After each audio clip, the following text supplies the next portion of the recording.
ओरैबायदि बारहुं सेलाफोर जिसुखौ लानानै गावनि गिदिरखौ मावदों बेनिखायनो जोंबो जिसु ख्रिस्टनि गिदिरखौ मावदों आखाइ हमनानै थाखाय खालामदों प्रार्थना खालामो आरो बे खालामनायनि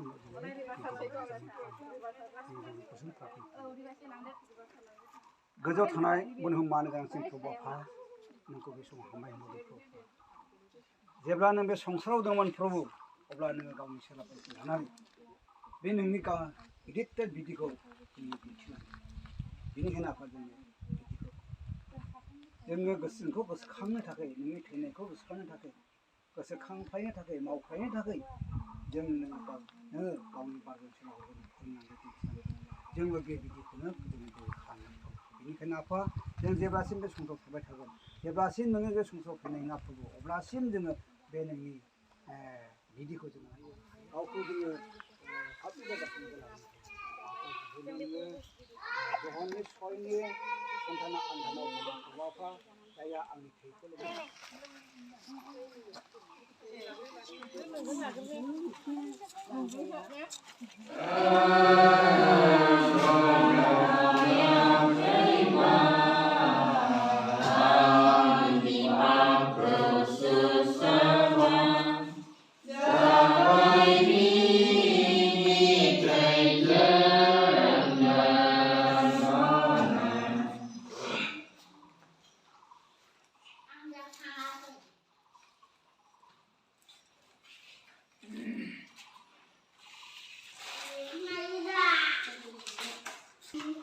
आरो जों मार्कसनि 14:22 बुंनो हायो लुकासनि 22:14-20 बुंनो हायो 1 करिन्थि 11:22-23-25 बुंनो जाहैबाय बिसोरो जाफुनायाव जिसुआ सिथरखौ लानानै बोर होनानै फैबाय आरो सेलाफोरनो खेलाफोरनो होनानै बियो होनबाय लानानै जादो बेनो आंनि मोदोमा बोर होनायनि सिगां जों बुंनो बेनिखायनो बेखौ बोर बिनो नांगौ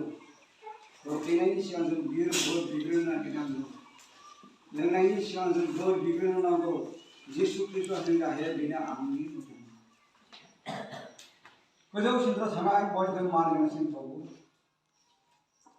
आफा नोंनि अननाया जों जाबाय बेनिखायनो आफा फैनायनि सिगां बे पास्का फोरबोखौ मानिनो बे पास्का फोरबोनि सिगाङाव प्रभुनो होनदों जायहा आंनि मोदोमखौ जागोन बे गोथां जिबनखौ जायहा आंनि थैखौ लोंगोन बे गोथां जिबनखौ मोनगोन जायहा जानाय नङा बे गोथां मोननाय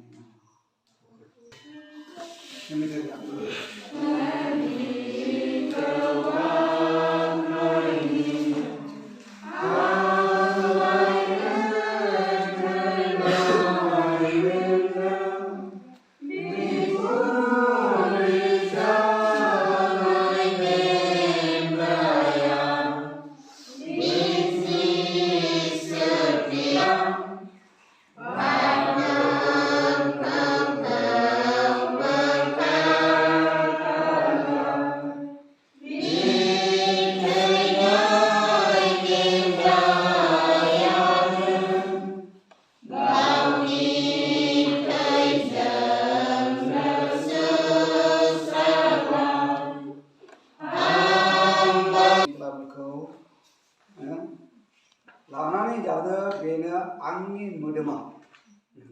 नाजावनानै जादो बेनो आंनि मोदोमा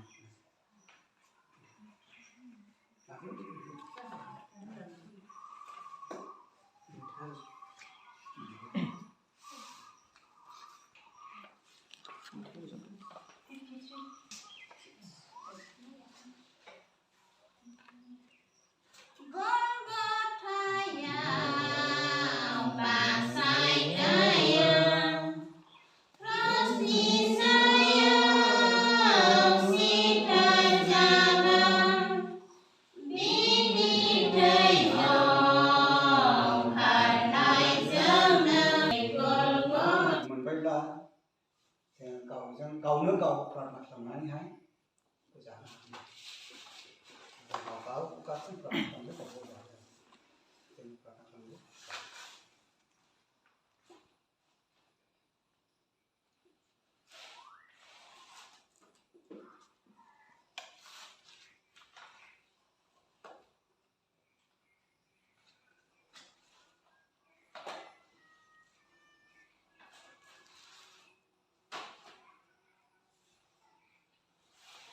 हामबाय होननानै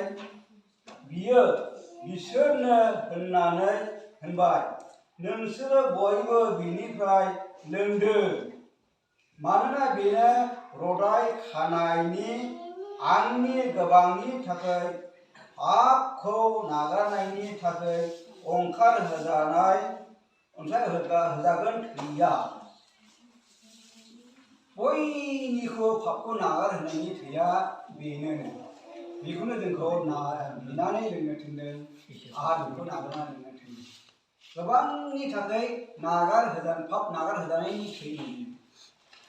बे रदाया जिसु ख्रिस्टनि थैजों जों पापआ नागारहोनायनि मोनसे रदाय बेनिखायनो जोंखौ बिनिफ्रायनो बुजाबाय नोंसोर बिनिफ्राय लोंदो बेनिफ्राय लोंदो दा बेनिखायनो जों बेखौहाय लोंनायनि सिगां जों जानायनि सिगां इसोरनाव आशीर्बाद बिगोन आरो बे थैखौ जों नाजावनोबा लोंनायनि सिगां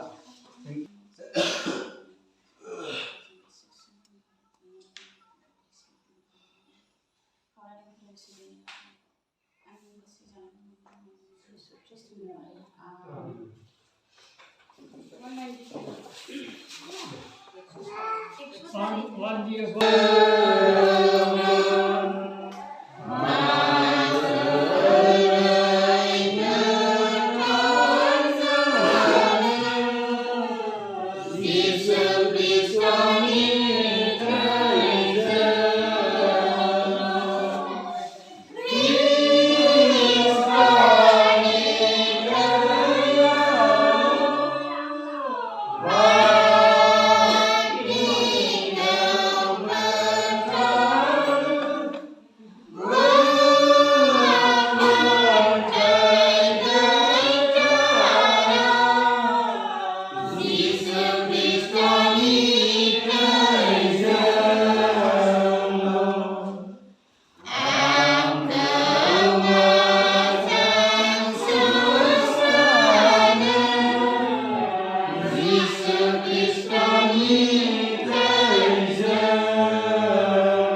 होनो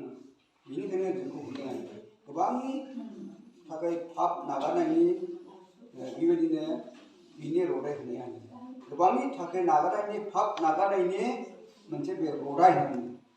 खुरियाव लानायनि बे बिदैखौ ख्रिस्ट'नि मोनसे रदाय होनो जोंखौहाय बेनिफ्राय जों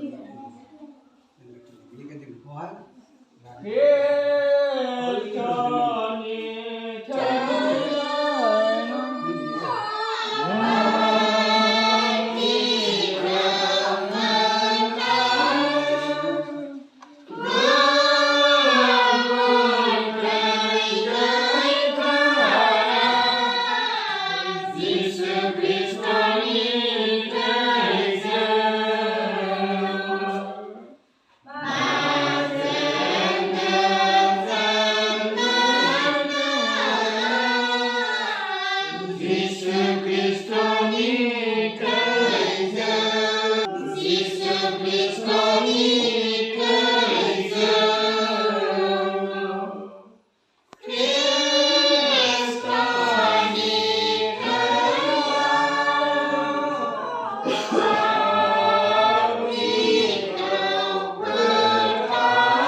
Amen.